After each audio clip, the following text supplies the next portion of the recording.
Let me answer question number 1. In here, the Mr. Kim's rationale is that any action can be justified if it benefits everyone. The keeping rule is benefit everyone because it helps to prevent thief. Therefore, Mr. Kim wants to make everyone student to follow the rule. So he decides to give a student A the demerit point regardless of student A's purpose. As an example. So as an example, when other students know student A got a demerit point and they will better follow the rule. And the student A's rationale is that to sacrifice the minority for the good of the majority cannot be justified. He did not visit other classroom. He visited other classroom not to steal something, but to borrow sports uniform. However, he just got a demerit point violating rule, and as an example, this was a sacrifice. This make him sacrifice him to help others to keep the rule. So he reported this event to the Human Rights Association. And let me tell the 3 ways to create future peaceful school culture. First way is to make the rule based on with student. If school make the rule and ask students just follow, students will not realize the true purpose of the rule, and then many problems will happen. So to make the rule, before making rule, school should talk the real meaning of this rule to student and get permission from student. And then student will realize the true meaning of the purpose, and then they will follow the rule and the peaceful school culture can make.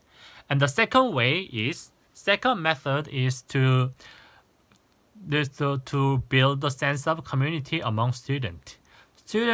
We need to build a sense of community. Students need to realize their classmates are not a competitor, but a partner for learning and communication. So to do so, they need to realize they need others to complete some work.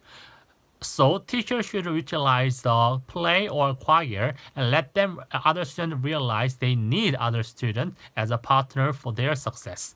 In this way, school can be a more peaceful school culture because students will accept others as a partner for success. And the last way is to use the student court.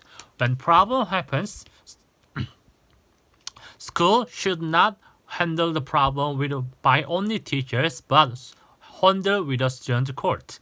Through this one, everyone have a chance to participate and then have a chance to think about why this problem happens and how can we stop this problem. When students have a chance to think about it, they have a better understanding of the problem and they will better make a peaceful school culture. This is the answer for number 1. 구상형 2번 질문 답변 드리겠습니다. 현재에서 A 학생을 지도할 첫 번째 방안은 A 학생에게 왜 자신의 행동이 문제되는지를 느끼게 하는 것입니다. A 학생은 지속적으로 문제를 일으켜 여러 학생들의 배움의 기회를 뺏고 있습니다. 그러나 그 진정한 자신의 문제점을 잘 깨닫지 못하고 있습니다. 그러므로 교사는 학생에게 일일 교사나 앞에서 발표할 기회를 주어 앞에서 발표할 때 다른 친구들이 소란스러우면 얼마나 불쾌하고 얼마나 다른 사람이 집중하지 못하는지를 깨닫게 해야 됩니다. 이렇게 한다면 A 학생이 자신의 문제점을 깨달아 더 수업에 집중할 수 있어 자신의 행동을 개선할 수 있을 것이라 생각합니다. 두 번째로 A 학생을 지도할 방법은 A 학생이 자신의 재능을 사용해 다른 친구를 돕게 도와주는 방법입니다. 현재 A 학생은 다른 학생들의 인기가 많고 매우 원만한 대인 관계를 유지하고 있습니다. 그러므로 이 재능을 사용해서 A 학생을 도우미로 임명하도록 하겠습니다. 이렇게 한다면 A 학생은 학교에서 문제가 생기거나 떠드는 친구가 있을 때 자신이 친한 친구들에게 나서서 이 문제를 해결할 수 있도록 할 것입니다. 그렇게 된다면 A 학생은 자신의 재능을 발휘할 뿐만 아니라 자신의 행동이 문제 있다는 것을 깨달아 책임감을 가지고 자신의 행동을 개선할 것이라 생각합니다. 두 번째로 B 학생을 지도 시 교사가 해서는 안 될 행동의 첫 번째는 관계를 무너뜨리는 행동입니다. 교사가 B 학생을 지도할 때 화내는 모습이나 짜증내는 모습을 보인다면 학생은 교사가 자신을 미워한다고 생각하여 교사와 학생의 관계가 깨지게 될 것입니다. 그러므로 B학생을 대할 때 교사는 친절한 미소와 관용과 존중의 정신을 가지고 대하여 학생과의 관계가 깨지지 않게 해야 합니다. 두 번째로 B학생을 지도할 때 하지 않아야 될 행동은 B학생에게 하지 않아야 될 행동은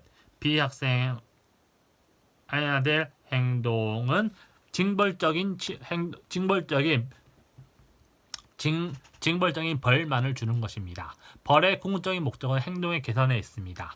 그러나 학생이 당시 징벌적인 벌만 주게 된다면 학생은 거기에 대해 앙심을 품고 왜 자신의 행동이 잘못되었는지를 느끼지 못할 것입니다. 그러므로 교사는 벌뿐만 아니라 더 나아가 어떻게 이것이 문제가 되고 이것을 어떻게 회복할 수 있을지를 함께 학생과 고민해 보아야 할 것입니다. 이상입니다. 구상형 3번 문제 답변 드리겠습니다. 먼저 다음 상황에서 학교가 할 수 있는 일 중 첫 번째는 A 학생에게 자기 시간 관리 연습을 시켜주는 것입니다. 현재 A 학생은 선생님을 많이 도와주고 또 학급의 여러 일에도 책임감 있게 참여하는 모습을 보여주어 공부에 충분한 시간과 집중을 하지 못하고 있는 상황일 수 있습니다.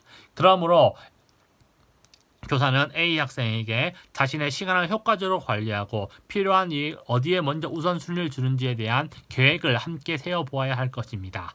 이를 통하여 A 학생이 자기의 시간을 더 잘 관리하여 공부에 좀 더 집중할 수 있게 도와야 합니다. 두 번째로 도울 수 있는 방법은 학생에게 어떻게 학습의 전략에 대해 함께 연습해 보는 과정입니다. A 학생이 현재 공부가 잘 열심히 하지만 성적이 오르지 않는 이유는 공부의 방법을 잘 모르고 있을 것일 수도 있습니다. 그러므로 이를 위해서 A 학생은 자기 자신을 대해서 더 잘 알고 다양한 학습 전략에 대해 알아야 합니다.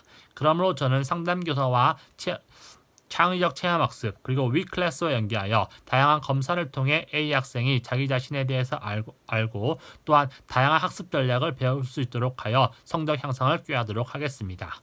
두 번째로 가정에서 할 수 있는 일은 학부모에게 지속적인 서포터가 되어 달라고 부탁하는 것입니다. 현재 A 학생은 성적이 오르지 않아 스트레스를 받아 점점 무기력해지고 자존감이 많이 떨어져 있을 것입니다. 그런 A 학생에게는 늘 옆에서 존재해주고 응원해주는 부모님과 교사가 있다는 깨닫게 해야 합니다. 그러므로 저는 학부모님과 이 문제에 대해서 말하고 항상 A 학생을 응원해주는 존재가 있고 미소로 대해줄 것을 부탁드리도록 하겠습니다. 마지막으로 지역사회에 함께 할 수 있는 방법은 도서관을 이용하는 방법입니다. A 학생과 같은 문제를 가진 학생이 여러 명 있을 것이라 생각됩니다. 그런 학생들과 함께 도서관과 연계하여 그 학생들 함께 모여서 이야기를 나누고 또한 자신의 문제를 털어놓고 함께 공부할 수 있도록 하겠습니다. 이 과정을 통하여 A 학생이 이런 문제가 자신만의 문제가 아니라는 것을 깨닫고 무기력에서 벗어나 좀 더 열심히 공부할 수 있을 것이라 생각됩니다. 이상입니다. 즉답형 문제 읽고 답변 드리겠습니다. 즉답형 문제 답변 드리겠습니다. 저는 1수업 2교사제를 찬성하는 A 교사에게 찬성합니다. 그 이유를 말씀드리겠습니다. 첫 번째 이유는 모두에게 소외가 일어나지 않게 하기 위해서입니다. 한 명의 교사가 25명에서 30명의 학생들을 대하다 보면 모든 학생들에게 일정한 관심을 주기가 쉽지 않습니다. 그러하기에 항상 소외되는 학생이 발생할 수밖에 없습니다. 그러나 1수업 2교사제가 이루어진다면 모든 두 교사가 학생들을 관리하기에 좀 더 수업에서 소외가 없이 모든 학생들을 도와줄 수 있습니다. 특히 기초학력이 부족한 학생들에게 더 많은 도움을 줄 수 있어서 모든 학생들이 수업을 통하여 배움이 일어나게 할 수 있습니다. 두 번째 이유는 A 학생을 수업을 통하여 다양한 학습 스타일을 학생의 필요와 요구를 만족시켜 줄 수 있기 때문입니다. 교사는 자기만의 스타일과 자신만의 수업 방식이 있습니다. 이런 수업 방식을 고치는 건 쉽지 않습니다. 그러므로 한 교사가 수업을 할 때 다른 욕구나 다른 기능을 가진 학생들은 그 필요성을 채워주기가 쉽지 않습니다. 그러나 두 명의 교사가 함께 수업을 진행한다면 두 명의 교사가 서로 다른 서로 다른 스타일의 수업을 진행하므로 좀 더 다양한 학생들의 필요와 재능 등이 채워질 것이라 생각됩니다. 이상입니다.